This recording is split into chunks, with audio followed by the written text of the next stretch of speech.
Yo, salut tout le monde, c'est JC. Donc aujourd'hui, je vais vous présenter Time Shift sur PC en version française. C'est un FPS qui se passe dans le futur, dans le présent, dans le passé. En fait, on sait pas vraiment bien à quelle époque il se passe tant qu'on n'a pas fini le jeu. Bon, comme j'ai fini le jeu, je vais pouvoir vous expliquer un peu le scénario. Des scientifiques décident de fabriquer deux combinaisons qui leur permettent de voyager dans le temps. Or, le chef des scientifiques décide de voler l'une des combinaisons, de repartir dans le temps à l'époque de la Seconde Guerre mondiale pour changer le cours de l'histoire.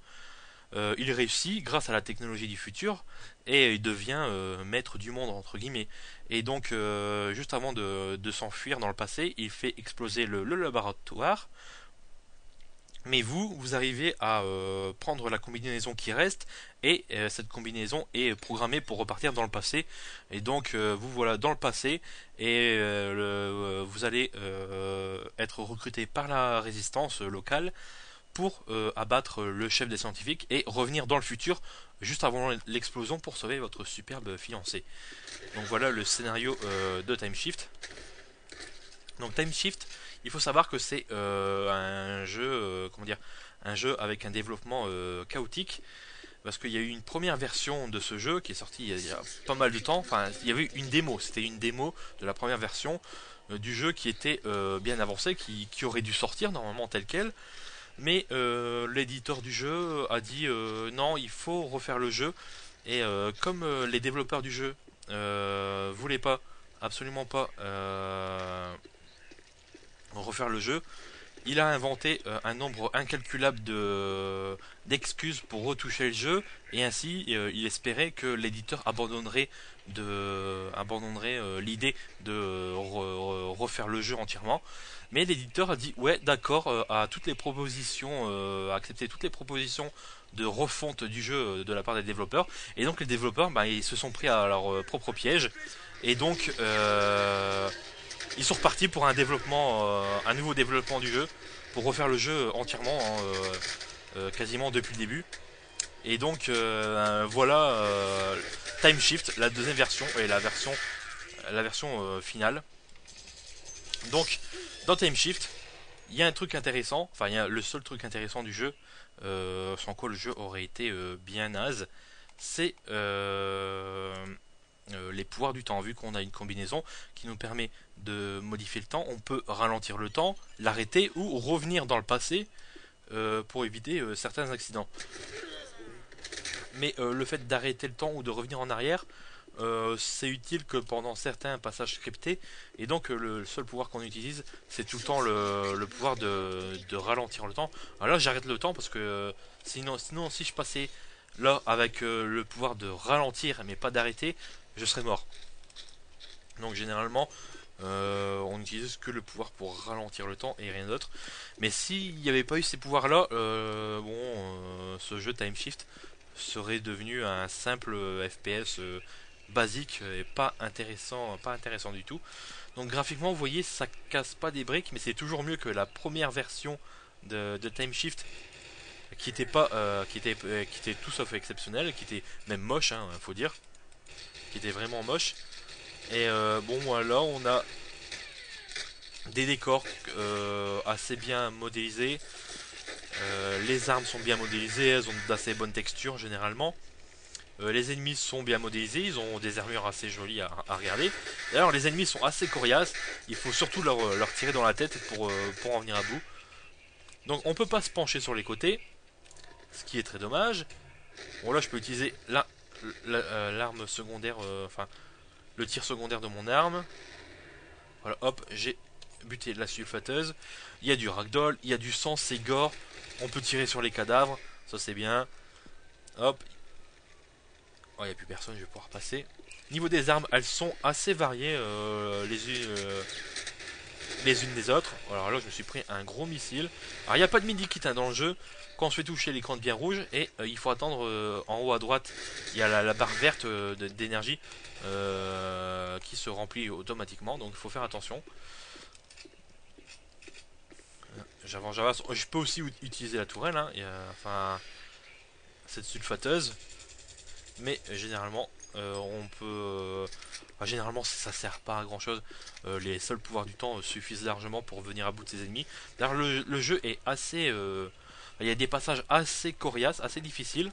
Donc vous allez recommencer 50 000 fois les mêmes passages, comme dans la plupart des FPS aujourd'hui. Alors j'avance. Alors, le jeu, on peut sauvegarder, manuellement, comme je viens de le faire, parce que là, on va arriver à un passage qui est pas simple. Il y a des mecs en haut. Voilà, hop, il y en a un autre là. La position des ennemis est scriptée, leur apparition aussi. C'est un jeu scripté linéaire au possible. Malheureusement, ça sert à rien de revenir dans le niveau. Généralement, on fait que avancer, avancer, avancer. Oh là, faut faire attention. Je vais ralentir le temps. Alors, ce qui est un truc de bien avec le pouvoir de ralentir le temps ou d'arrêter le temps, c'est qu'on peut désarmer les ennemis. Alors, une fois qu'on a désarmé les ennemis, qu'on revient au temps normal, les ennemis se rendent compte qu'ils ont plus d'armes et donc ils réagissent assez. Enfin, ils sont affolés, ils savent plus quoi faire. Alors, s'il y a une arme à côté d'eux, ils peuvent la ramasser. Sinon, ils vont dire non, ne me tuez pas, je suis désarmé, tout ça. Bon, bien sûr, comme on est des pourris, on les exécute comme les pourris que nous sommes. Alors, il faut faire attention. Pouvoir du temps. Il y en a un là. Vous voyez, c'est bien gore, il y a les éclaboussures de sang sur les murs et tout. C'est vraiment un jeu, comment dire. Alors, si vous recherchez un jeu bourrin, un FPS d'action vraiment bourrin, Time Shift est fait pour vous. Le jeu est sorti aussi sur Xbox 360. Mais bien sûr, grâce à cette version PC, à la souris au clavier, c'est largement plus jouable. On fait vraiment des gros frags de fou. Il y a aussi un mode multijoueur qui est plus que quelconque malheureusement. Et bon, là le personnage peut pas courir, il est à la vitesse maximale, donc c'est pas super génial. Bon, on peut sauter, on peut se mettre accroupi, mais on peut pas se pencher, ça c'est vraiment dommage. Les portes s'ouvrent automatiquement, donc pas génial. Chaque arme a un tir principal et un tir secondaire. Et oui, je passe par là. On a parfois quelques passages de plateforme totalement insignifiantes. Donc là, il y a un robot. Va falloir que je ralentisse le temps pour pouvoir le passer. Et voilà. Donc ça fait 8 minutes maintenant qu'on est ensemble. Je vais, comme d'habitude, j'ai pas envie que ça dure 10 minutes. Donc, qu'est-ce que je peux vous dire sur Time Shift? C'est un jeu qui à la base, s'il était sorti avec la première version, il serait passé plus qu'inaperçu. Avec cette deuxième version, on a un jeu quand même beaucoup plus beau et quand même plus sanglant et plus gore. Mais c'est un jeu qui passe toujours aussi inaperçu. C'est un jeu quelconque. C'est un FPS qui, sans les pouvoirs de manipuler le temps, ce serait un FPS commun, mais vraiment commun. Il serait vraiment c'est un jeu qui est passé de toute façon inaperçu. Aussi bien sur console que sur PC. D'ailleurs, sur PC, il faut quand même un PC assez musclé pour le faire tourner à fond.